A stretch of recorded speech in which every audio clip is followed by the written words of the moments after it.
Assalamu alaikum, dear brothers and sisters, and welcome back to the Roots of Islam channel. In a country where over 85% of the population practices Buddhism or follows ancestral traditions, more than 100,000 Muslims now call Vietnam home.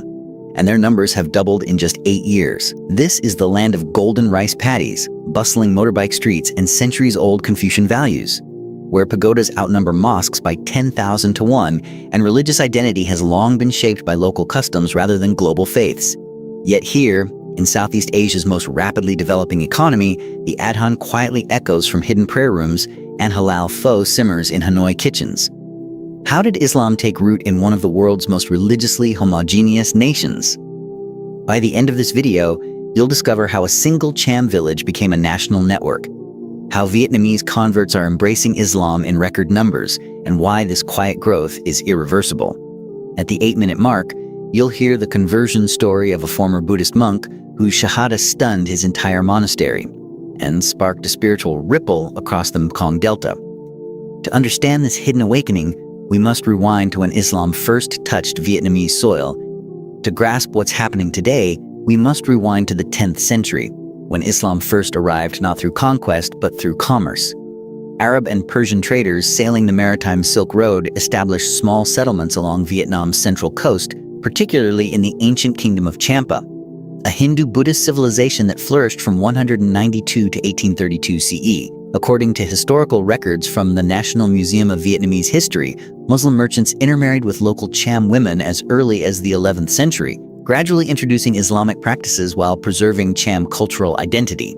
The definitive transformation occurred in the 17th century, when the Cham people, facing pressure from the expanding Vietnamese Dai Viet kingdom, embraced Islam as a unifying force. By 1650, the Cham Sultanate of Panduranga had fully adopted Sunni Islam, becoming Southeast Asia's easternmost Muslim polity. However, after the Vietnamese annexation of Champa in 1832, the Cham community was marginalized, confined to isolated enclaves in Ninh Thuan and Binh Thuan provinces. For over a century, they practiced their faith in secrecy, with no formal mosques and limited access to Islamic education. The modern era began in the 1970s, when geopolitical shifts reshaped the landscape. Following the Vietnam War and the fall of Saigon in 1975, small numbers of Muslim students and professionals from Malaysia, Indonesia, and the Middle East began arriving for academic and diplomatic purposes. In the 1990s, economic liberalization under Doi Moi policies attracted foreign workers, including South Asian laborers and Middle Eastern entrepreneurs. Initial challenges were profound, with only 2 historic mosques.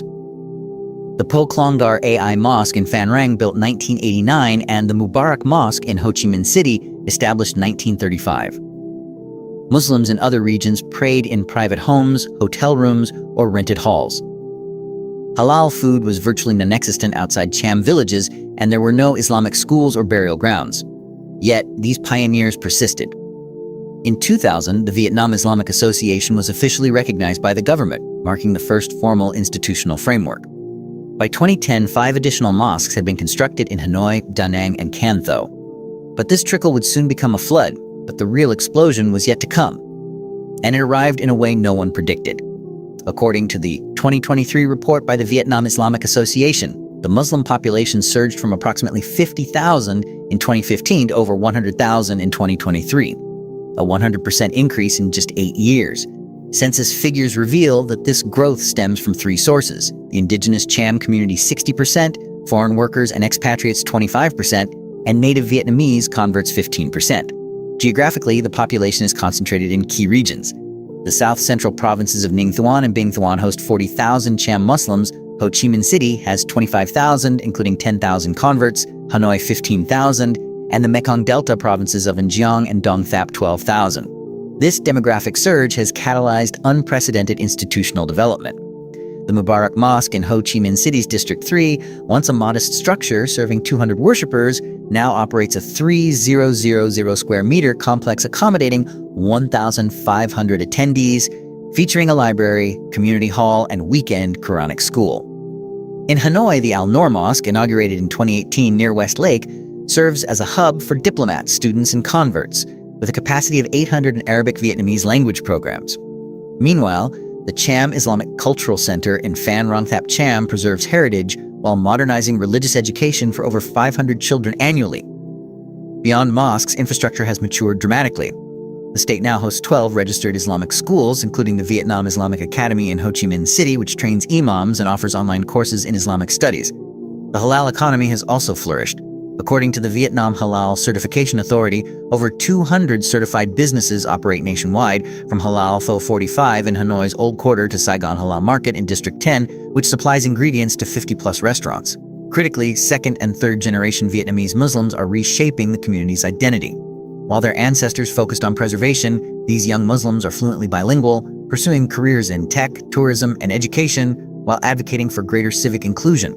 As a result, Islam in Vietnam is increasingly characterized not by isolation, but by integration and permanence. While these institutions were sprouting, daily life for Muslims was transforming in ways both beautiful and challenging. Imagine waking before dawn in Hanoi's Old Quarter, the rhythmic hum of motorbikes already filling the narrow streets as you prepare for Fajr.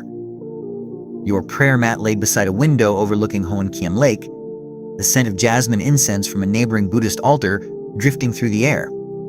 This is the reality for thousands of Vietnamese Muslims who navigate faith in a landscape both spiritually rich and religiously complex. Daily prayer is practiced with discretion yet devotion. Many workplaces, including international hotels and universities, now provide designated prayer rooms, while street vendors like 32-year-old Fatima Nguyen pause their pho stalls for dur, using smartphone apps to find Qibla direction amid the urban chaos. During Ramadan, the rhythm of life shifts subtly but meaningfully. In Ho Chi Minh City, the Mubarak Mosque coordinates nightly iftars that serve 500-plus meals, with local non-Muslim neighbors often contributing fruit and desserts. A tradition born after the 2016 mosque renovation, when community solidarity deepened. Eid celebrations have grown into cherished public events. Eid al-Fitr in Phan Rang regularly draws 3,000 worshippers to the Po Klong Gar AI complex, where Cham families gather in traditional sarongs and con headscarves, sharing Bant Tate sticky rice cakes and curry day goat curry. For Muslim children, integration is a daily negotiation.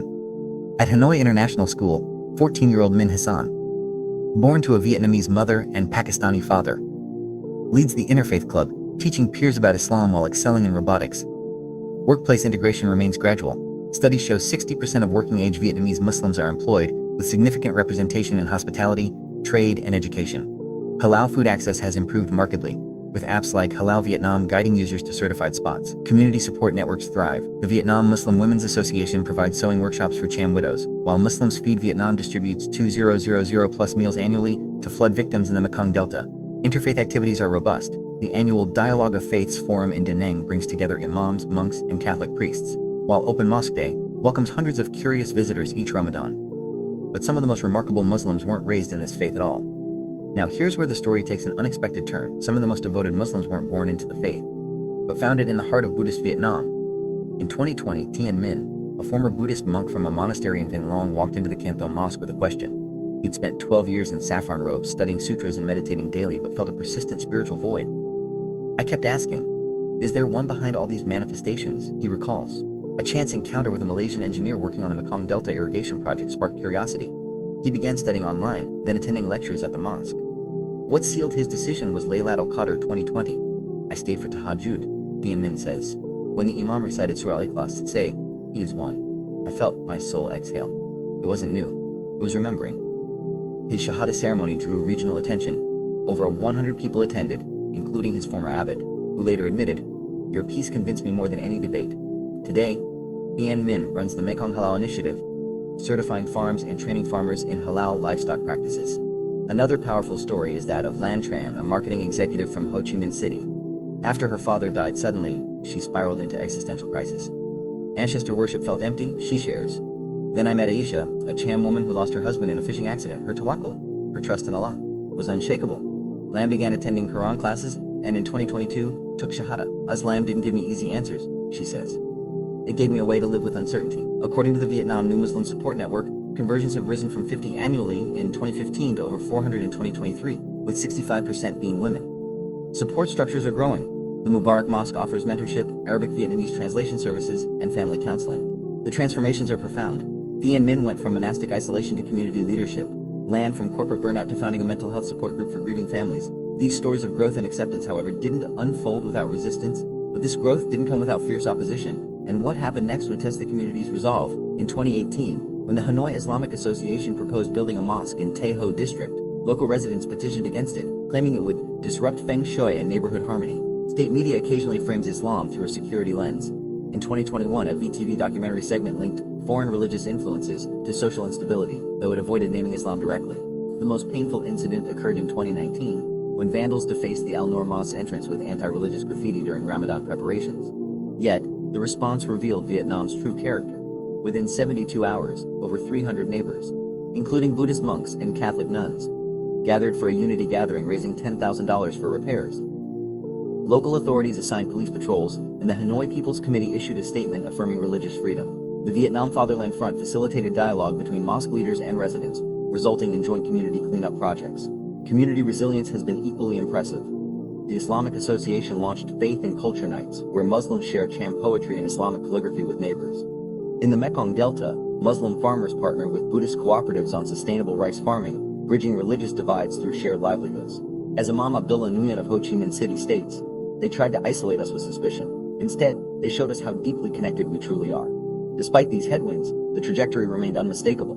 Looking ahead, demographic projections suggest Vietnam's Muslim population will reach 180,000 by 2035, larger than the entire population of Nha Trang today.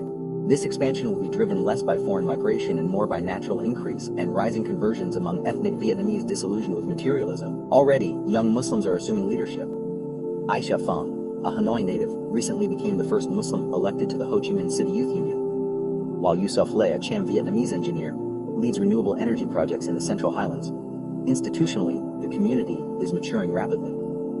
Plans are underway for Vietnam's first Islamic cemetery near Ho Chi Minh City, and the Vietnam Islamic Academy is expanding its curriculum